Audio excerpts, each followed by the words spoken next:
कौन सा विकास कर रहे हैं? लोग सड़कों पे आ जाएंगे। और हमारी जानकारी तो ये भी है कि हाईकोर्ट इलाहाबाद भी नजूल की भूमि पे है। न विपक्ष के हित में है, न सत्ता पक्ष के हित में है, ये किसी के हित में नहीं। लेकिन इसके परिणाम, इसके दुष्परिणाम बहुत गंभीर होंगे। उन्होंने सही तस्वीर रखी है, ये अपनी पार्टी के हित के विषय में सोच रहे हैं। इस सिद्धांत के तहत तो उनको भी बेदखल कर देना चाहिए। फिर एक बहुत बड़ी संख्या में आप हजारों लाखों लोगों को बेघर कर देंगे। मैं नहीं समझ पा रहा हूं कि किस मजबूरी में, किसके कहने पर सौदा हो गया तो हो गया। राजा भैया जी, आदरणीय अधिवक्ता महोदय, इस नजूल के विषय में आपने बोलने का अवसर दिया, इसलिए आभार व्यक्त करते हैं। ये विषय इतना सरल भी नहीं है जैसे जितना माननीय संसदीय कार्य मंत्री जी ने कहा। ये विधेयक छोटा हो सकता है, लेकिन इसके परिणाम, इसके दुष्परिणाम बहुत गंभीर होंगे। और इतने दिनों के विधानसभा के कार्यकाल में जब भी विधेयक आते हैं तो सत्ता पक्ष एकमत होता है और विपक्ष उसके विरोध में होता है। मैं सिद्धार्थनाथ जी और हर्ष जी को भी आभार व्यक्त, इन्होंने सही तस्वीर रखी है, ये अपनी पार्टी के हित के विषय में सोच रहे हैं। पहली बात जो एक ये कहा गया कि साहब ये स्वतंत्रता सेनानियों की भूमि है, एकाध अपवाद हो सकता है। जो स्वतंत्रता सेनानी थे, जिन्होंने अपने प्राणों को आहूत किया, बलिदान दिया, वो इतने बड़े लैंडलॉर्ड, इतने बड़े पूंजीपति नहीं थे कि महानगरों में उनकी बड़ी बड़ी जमीनें हों। और ये प्रकरण सिर्फ प्रयाग अकेले तक ही सीमित नहीं है। इसमें काशी है, इसमें अयोध्या है, इसमें मेरठ है, इसमें गाजीपुर है, गोंडा है, कहाँ नहीं है, कानपुर है, सीतापुर है। अब देखिए, सभी माननीय सदस्य खुद कर रहे हैं। माननीय महोदय, पहले तो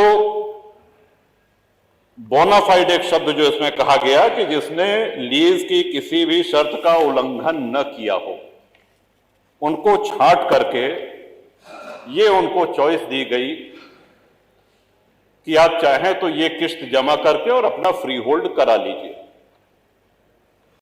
ये लगभग, अगर हमको स्मरण आ रहा है तो 2002-2003 से ये होना शुरू हुआ। लोगों ने अपनी किस्त जमा कर दी, एक किस्त दी, दो किस्त दी, तीन किस्त। अब उसके बाद सरकार ने कहा कि हम अब आपकी किस्त नहीं लेंगे। देखिए, सरकारें कंटिन्यूटी में, जैसा सिद्धार्थनाथ जी ने कहा, जो निर्णय हो गया है, सरकारें आएंगी जाएंगी, बदलेंगी। आप किसी से किस्त पे कोई सामान लेते हैं तो किस्त, वो सामान आपका हो गया, वो संपत्ति आपकी हो गई। अब आप ये नहीं कह सकते कि नहीं, वो जो 15 साल पहले या 20 साल पहले या 25 साल पहले जो तुमने किस्त दी थी, ये पकड़ो अपनी किस्त और भूल जाओ इसको। और हम बहुत से ऐसे माननीय विधायक हैं जो शहरी क्षेत्र से हैं, लेकिन शहरी क्षेत्र से होते हुए भी ग्रामीण परिवेश का उनको पूरा ध्यान है। अधिकांश विधायक ग्रामीण परिवेश से आते हैं। अब जो गांव बसे हुए हैं, माननीय अधिष्ठाता महोदय, हम भी ये जानकारी चाहते हैं कि गांव जो बसे हुए हैं, क्या वो लोग अपनी भूमिधरी में घर बनाए हैं? इस सिद्धांत के तहत तो उनको भी बेदखल कर देना चाहिए। फिर जो आबादी में है, जो ग्राम समाज में है, गांव के गांव बसे हैं, गांव में अपनी भूमिधरी में किसने घर बनाया? सब कच्चे में गांव। तो कौन सा विकास कर रहे हैं? लोग सड़कों पे आ जाएंगे। और जब उस समय अंग्रेजों के बंगले, अगर प्रयाग की ही बात की जाए, तो सिविल लाइंस में भारतीयों को घर लेना निषिद्ध था, मना था। वहां सिर्फ अंग्रेज रह सकते थे।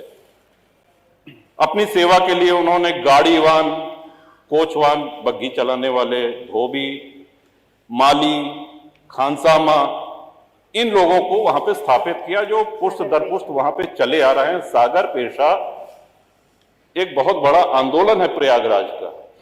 एक बहुत बड़ी संख्या में आप हजारों लाखों लोगों को बेघर कर देंगे।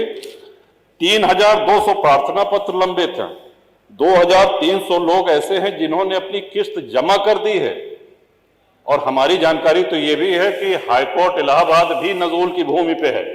कई सारे जजेस के घर हमारी जानकारी तो उसको भी खाली करा दिया जाएगा। Public service commission public service का कितनी ये गंभीर, कौन सा विकास इसमें करेंगे? लाखों लोग बेघर हो जाएंगे।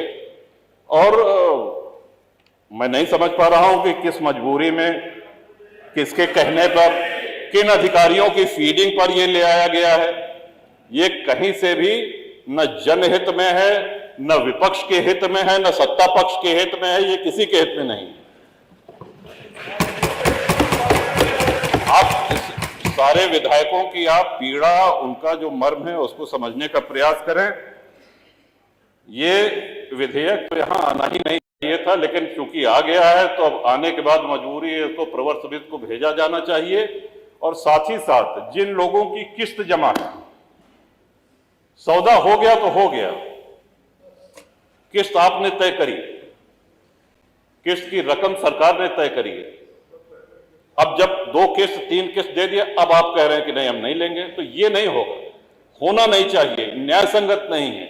और जिनकी लीज एक्सपायर हो गई है, जब अंग्रेज लीज रिन्यू कर सकते थे, तो क्या हमारे स्वतंत्र भारत में एक लोक हितकारी सरकार क्या लीज रिन्यू करके उनको वहां बसाए रखने की जिम्मेदारी सरकार की नहीं है?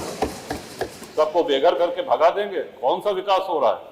उनके पुनर्वास के लिए, उनको पुनर्बसाने के लिए कोई इसमें उल्लेख नहीं। गोलमोल भाषा में कहा गया है कि यदि सरकार करना चाहे तो करे। इसमें महोदय बहुत बड़ी क्रांति हो जाएगी, लोग सड़कों पे आ जाएंगे, हाहाकार हो जाएगा पूरे प्रदेश में। ये विषय बहुत ही जटिल है, बहुत ही संवेदनशील है। तो इन्हीं शब्दों के साथ मैं आशा करता हूं कि सरकार पुनर्विचार करे, प्रवर समिति को भेजे, और जो लोग जहां बसे हैं उनको किसी भी हालत में वहां से बेघर न किया जाए। जो फ्री होल्ड के क्रम में है फाइलें, उनको शीघ्र समयबद्ध निस्तारण किया जाए, उनकी शेष किस्त लेके, और जो लीज खत्म होने के कगार पे हैं उनकी लीज रिन्यू की जाए। इन्हीं शब्दों के साथ बहुत